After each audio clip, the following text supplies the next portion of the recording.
आज हम ये बहुत ही अलग किस्म की कचौरी बनाएंगे जिसमें काफी सारे लेयर्स है और ये खाने में एकदम ही क्रिस्पी लगती है। और इस वीडियो में मैं आपके साथ काफी सारी टिप्स एंड ट्रिक्स भी शेयर करूंगा जिससे कि आपकी भी जो कचौरी है वो इससे फूल पाएगी और इसमें इतने सारे लेयर्स आएंगे और ये एकदम ही क्रिस्पी बन पाएगी। तो इस कचौरी को बनाने के लिए पहले हम इसका स्टफिंग रेडी करेंगे। ये जो स्टफिंग मैं बनाने जा रहा हूँ ये वो ही स्टफिंग है जो कि हम समोसे में यूज करते हैं। आप चाहो तो इसकी जगह पर जो मूंग दाल कचौरी का स्टफिंग होता है वो बना सकते हो, या फिर प्याज की कचौरी का जो स्टफिंग होता है आप वो भी बना सकते हो। तो सबसे पहले आपको एक हवान दस्ता या फिर एक पेस्टल में ऐड करना है 1 बड़ी चम्मच क्यूमिन सीड्स यानी कि जीरा। इसी के साथ हम इसमें ऐड करेंगे 2 बड़ी चम्मच कोरिएंडर सीड्स यानी कि साबुत धनिया। और फिर इसमें जाएगा आधा बड़ी चम्मच सौंफ यानी कि फेनल सीड्स। सौंफ का इस्तेमाल करने से इस स्टफिंग में एक बहुत ही फ्रेश फ्लेवर आएगा, तो हो सके तो आप भी इसमें सौंफ का जरूर इस्तेमाल करिए। अब बस इन तीनों को हम अच्छे से कूटेंगे और इसको हमें तब तक कूटना है जब तक ये दरदरा नहीं हो जाता। आज तो हम ये लेयर वाली कचौरी की रेसिपी बना रहे हैं, लेकिन आपको और कौन सी कचौरी की रेसिपीज जाननी है ये आप मुझे कमेंट करके जरूर बताएं।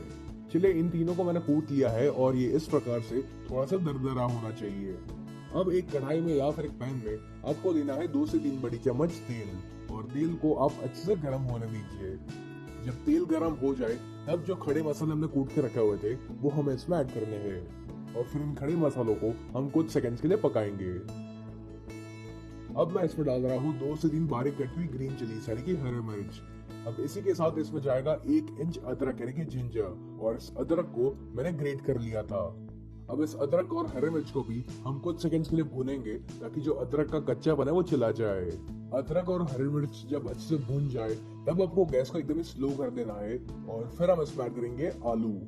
तो मैंने इस रेसिपी में 6 मीडियम साइज के आलूओं का इस्तेमाल किया है जिनको मैंने उबाल कर रखा हुआ था, और अब इन आलूओं को हम इस प्रकार से मैश करते हुए इसमें ऐड करेंगे। एक चीज का ध्यान में रखें कि आपको इसमें ठंडे आलूओं का इस्तेमाल करना है, यानी कि जब आलू एक बार उबल जाए तो आप उसको फ्रीजर में 1 घंटे के लिए रख दीजिए ताकि वो अच्छे से ठंडे हो जाए। यदि आलू गर्म होगा तो फिर जो स्टफिंग है ये थोड़ा सा चिपचिपा, थोड़ा सा मशी हो जाएगा, तो इसलिए इस रेसिपी में ठंडे आलू का ही इस्तेमाल करें। इसी के साथ मैंने 1/4 कप मटर को उबाल के रखा हुआ था, वो भी मैं इसमें ऐड कर रहा हूँ। अब बस हम इन सभी चीजों को एक बार अच्छे से मिक्स कर लेते हैं ताकि जो नीचे के मसाले हैं वो जल ना जाए। अब चाहो तो इन आलू को एक मैशर की सहायता से या फिर इस चम्मच की सहायता से भी ऐसा मैश कर सकते हो। अब इसमें जाएगा नमक, तो मैंने 1 बड़ी चम्मच नमक का इस्तेमाल किया हुआ है। आप अपने टेस्ट के अकॉर्डिंग नमक की मात्रा कम ज्यादा कर सकते हो। अब मसालों में हमें इसमें ऐड करना है 1 छोटी चम्मच गरम मसाला, फिर इसमें जाएगा आधा छोटी चम्मच आमचूर पाउडर यानी कि ड्राई मैंगो पाउडर। आमचूर पाउडर की जगह पर आप नींबू का रस का इस्तेमाल कर सकते हो। और अब मैं इसमें डाल रहा हूँ 1 छोटी चम्मच अनारदाना पाउडर, और बस फिर हम इस आलू को और मसालों को अच्छे से मिक्स करेंगे। आपको इसमें और कोई मसाले डालने की जरूरत नहीं है, यानी कि आपको ना ही इसमें हल्दी डालनी है और ना ही लाल मिर्च पाउडर का इस्तेमाल करना है। चलिए, ये जो आलू का स्टफिंग है ये ऑलमोस्ट रेडी हो चुका है, तो सबसे आखिर में हम इसमें ऐड करेंगे थोड़ा सा कोरिएंडर यानी कि धनिया, और इसे भी हम एक बार मिक्स करेंगे। चलिए, ये जो स्टफिंग है ये रेडी हो चुका है, तो अब हम गैस को बंद करेंगे और स्टफिंग को आपको पूरी तरीके से ठंडा होने देना है। और जब तक ये स्टफिंग ठंडा होता है तब तक हम इस कचौरी का डो बनाएंगे। तो इस कचौरी के डो को बनाने के लिए आपको एक परात में या फिर एक मिक्सिंग बोल में लेना है 2 कप मैदा यानी कि ऑल पर्पस फ्लावर।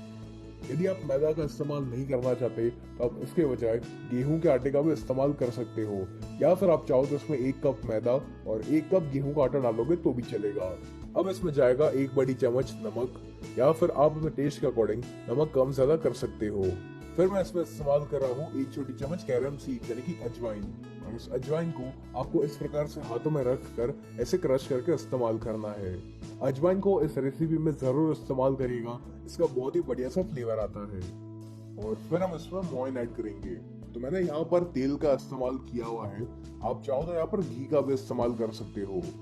यदि आप चाहते हो कि आपकी जो कचौरी है वो खस्ता बने तो फिर आप इसमें घी का इस्तेमाल करिए, या फिर अगर आप चाहते हो कि आपकी जो कचौरी है वो क्रिस्पी बने तो आप ऑयल का इस्तेमाल करें। तो पहले मैंने यहाँ पर 1/4 कप तेल का इस्तेमाल किया हुआ था, और अब यहाँ पर इस तेल को हम इस मैदा में अच्छे से मिक्स करेंगे।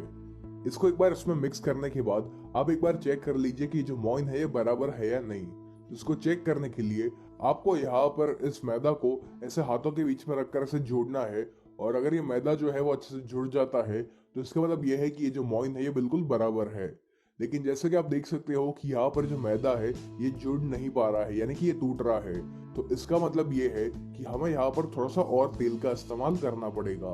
तो अब मैंने यहाँ पर 1/4 कप तेल और डाला हुआ है, और इसको भी हम वापस इस मैदा में अच्छे से मिक्स करेंगे। अब जैसे कि आप देख सकते हो कि जब मैं यहाँ पर इसको जोड़ रहा हूँ तो ये अच्छे से जुड़ पा रहा है। तो इससे हमें पता चलता है कि अब इसमें मोइन बिल्कुल बराबर है।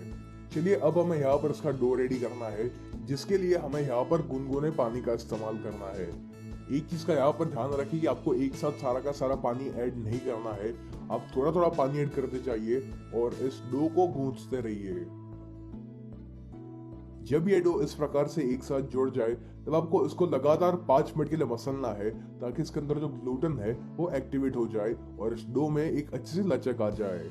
चलिए यहाँ पर मैंने इस डो को 5 से 8 मिनट के लिए अच्छे से मसल दिया है, और अब ये जो डो है ये रेडी हो चुका है। तो अब हम यहाँ पर इस डो को एक गीले कपड़े से ढकेंगे, और इस डो को हमें 15 से 20 मिनट के लिए रेस्ट करने देना है। अब जब तक ये डो रेस्ट करता है तब तक हम इसके लिए एक साटा बनाएंगे। तो इस साटा को बनाने के लिए मैंने एक बोल में लिया है तकरीबन 3 से 4 बड़ी चम्मच देसी घी, और अब हम इसमें ऐड करेंगे 2 बड़ी चम्मच कॉर्न स्टार्च, और इसी के साथ मैं इसमें ऐड कर रहा हूँ 2 बड़ी चम्मच राइस फ्लावर यानी कि चावल का आटा। और फिर इन सभी को हमें मिक्स करके इसकी एकदम ही गाढ़ी पेस्ट बनानी है। ये जो साटा है इसको बनाना सबसे जरूरी चीज है इस रेसिपी की, क्योंकि इस साटे की वजह से ही आपकी जो कचौरी है उसमें काफी सारे लेयर्स आएंगे और आपकी कचौरी एकदम ही क्रिस्पी एकदम ही करारी बनेगी। तो इस साटा को आपको तब तक फेंटना है जब तक ये एकदम ही क्रीमी नहीं हो जाता। और अब जैसे कि आप देख पा रहे हो कि हमारा ये जो साटा है ये एकदम ही क्रीमी हो चुका है। तो अभी फिलहाल हम इसको साइड पर रखेंगे। तकरीबन 15 से 20 मिनट हो चुकी है और इस भाई साहब ने अच्छे से रेस्ट कर लिया है। तो अब हम इसको वापस 1 मिनट के लिए मसलेंगे, और फिर हमें इसमें से मीडियम साइज के बॉल्स बनाने हैं, और ठीक इसी प्रकार से आपको बाकी सारे बॉल्स को भी रेडी करना है। अब इस लोई को हमें एक चकले के ऊपर या फिर किसी भी एक फ्लैट सरफेस के ऊपर रख कर हमें इसको बेलना है। ये जो रोटी हम बेल रहे हैं इसको आपको एकदम ही पतला बेलना है, क्योंकि इसके ऊपर हम और 4 से 5 रोटी रखने वाले हैं, और इसी की वजह से आपकी जो कचौरी है इसमें काफी सारे लेयर्स आ पाएंगे। तो अगर आप इस रोटी को काफी मोटा रखोगे तो आपकी जो कचौरी के लेयर्स हैं वो भी काफी मोटे बनेंगे, और फिर उसे खाने में उतना मजा नहीं आएगा। जैसे कि आप देख रहे हो कि मैंने इस रोटी को इतना पतला बेला हुआ है। अब ठीक इसी प्रकार से आपको बाकी सारी रोटी को भी बनाकर रेडी करना है। इसी प्रकार से मैंने और 4 से 5 रोटी बेल कर रखी हुई है। तो अब हमें क्या करना है कि जो साटा हमने बनाकर रेडी किया हुआ था उस साटा को हमें इस रोटी के ऊपर हर तरफ इवनली स्प्रेड करना है। आपको बहुत ज्यादा भी साटा का इस्तेमाल नहीं करना है, बस उतने साटे का इस्तेमाल करिए जिससे कि ये जो डो है ये पूरी तरीके से कवर हो जाए।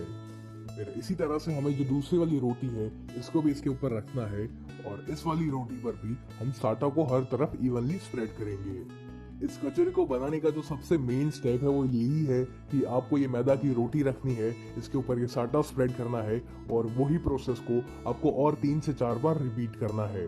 इसी के कारण आपकी जो कचौरी है इसमें काफी सारे लेयर्स आएंगे और इसका हर एक लेयर एकदम ही क्रिस्पी बनेगा। ठीक इसी प्रकार से मैंने इसके ऊपर और 4 से 5 रोटी रखी हुई है, और अब जो सबसे ऊपर वाली रोटी है इसके ऊपर भी हमें साटा को लगाना है। और फिर हमें क्या करना है कि इसको हम एक तरफ से इस तरह से फोल्ड करते जाएंगे और इसका हमें रोल बनाना है। तो जब आप इसको फोल्ड कर रहे हो तब आप इसको प्रेस भी करते रहिए ताकि इसके बीच में कोई भी गैप ना रह जाए। तो इस प्रकार का रोल बनाने के बाद आपको इसको और हाथों से रोल करते जाना है ताकि ये और लंबा और पतला हो सके। तो इसको रोल करते करते मैंने इसको इतना पतला कर लिया है, और अब हमें एक चाकू की सहायता से इसको बराबर बराबर पार्ट्स में डिवाइड करना है। अब जैसे कि आप देख पा रहे हो कि हमारे इस डो में कितने सारे लेयर्स बने हुए हैं, और जब हम कचौरी को फ्राई करेंगे ये सारे के सारे लेयर्स खुल जाएंगे और आपकी कचौरी एकदम ही क्रिस्पी बनेगी। अब हमें इस डो को इस तरह से हाथों से प्रेस करते हुए इसकी एक ऐसी पूरी बनानी है, और ठीक इसी प्रकार से हम बाकी सारी पूरी को भी बनाकर रेडी करेंगे। अब इस पूरी को हमें एक चकले के ऊपर रख कर इसको हमें बेलना है। यदि हमने साटा का इस्तेमाल ना किया होता तो इस समय पर इसको बेलने के बाद ये जो सारे के सारे लेयर्स है वो एक दूसरे के साथ चिपक जाते और फिर आपकी जो कचौरी है उसमें कोई भी लेयर नहीं आ पाता। अब जो आलू का स्टफिंग हमने बनाकर रेडी किया था वो हमें इसके बीच में रखना है, और स्टफिंग को हम इवनली स्प्रेड करेंगे। बस एक बात का आपको ध्यान रखना है कि आपको इस स्टफिंग को इस डो के किनारों तक नहीं लेकर जाना है। अब हमें इस डो के किनारों पर थोड़ा सा पानी अप्लाई करना है। पानी हम इसलिए अप्लाई कर रहे हैं ताकि ये जो डो है ये एक दूसरे के साथ अच्छे से चिपक पाए। अब जो दूसरी पूरी हमने बेल कर रखी हुई थी उसको हमें इसके ऊपर रखना है और इसके जो किनारे हैं इसको हम अच्छे से प्रेस करते हुए इसको बंद करेंगे। तो इसको आप अच्छे से प्रेस करते हुए बंद करिएगा ताकि ये तेल में जाने के बाद खुल ना जाए। चलिए अपनी ये जो कचौरी है ये रेडी हो चुकी है और ठीक इसी प्रकार से आपको बाकी सारी कचौरी को भी बनाकर रेडी करना है। और अब बारी आती है इनको फ्राई करने की। और इनको फ्राई कैसे करना है ये बहुत ही जरूरी है, क्योंकि अगर आप इसको ठीक तरीके से फ्राई नहीं करोगे तो आपकी जो कचौरी है वो शायद उतनी क्रिस्पी ना बन पाए। तो इस कचौरी को फ्राई करने के लिए जो तेल का तापमान है वो मीडियम गर्म होना चाहिए। यदि आपका तेल बहुत ही ज्यादा गर्म होगा तो जैसे ही आप उसमें कचौरी को ऐड करोगे तो आपकी कचौरी के ऊपर बबल्स आ जाएंगे और वो दिखने में उतनी अच्छी नहीं लगेगी और खाने में भी उतनी क्रिस्पी नहीं रहेगी। तो इसलिए जब तेल का तापमान मीडियम गर्म हो तभी आपको इस कचौरी को फ्राई करना है। और फिर इस कचौरी को आपको स्लो या फिर मीडियम फ्लेम पर तब तक फ्राई करना है जब तक ये गोल्डन ब्राउन और क्रिस्पी नहीं हो जाती। इस कचौरी के ऊपर आपको तेल वगैरह डालने की कोई जरूरत नहीं है, ये अपने आप ही तैर कर ऊपर आ जाएगी। और फिर जब एक बार तैर कर ऊपर आ जाए तब आपको इस कचौरी को पलटना है। तो जो कचौरी है ये काफी हैवी होती है तो आप इसको एकदम ही सावधानी से पलटना। चलिए जैसे कि आप देख पा रहे हो कि अपनी ये जो कचौरी है ये बहुत ही अच्छे से फ्राई हो चुकी है, काफी बढ़िया सा कलर भी आ चुका है इसके ऊपर। और जैसे कि आप देख पा रहे हो कि इस कचौरी में कितने सारे लेयर्स बने हुए हैं। तो अब हम इस कचौरी को बाहर निकाल देंगे। आप चाहो तो इसके टिश्यू पेपर पर निकाल सकते हो ताकि जो भी एक्सेस ऑयल हो वो एब्जॉर्ब हो जाए। और अब ठीक इसी प्रकार से आपको बाकी सारी कचौरी को भी फ्राई करके रेडी करना है। इसके आवाज से आपको पता चल गया होगा कि ये जो कचौरी है ये कितनी क्रिस्पी बनी हुई है। तो अब मैं आपको इसको तोड़ कर भी दिखाता हूँ। तो कैसी लगी आपको ये कचौरी की रेसिपी, और आपको और कौन सी कचौरी की रेसिपी जाननी है ये आप मुझे कमेंट करके जरूर बताएं।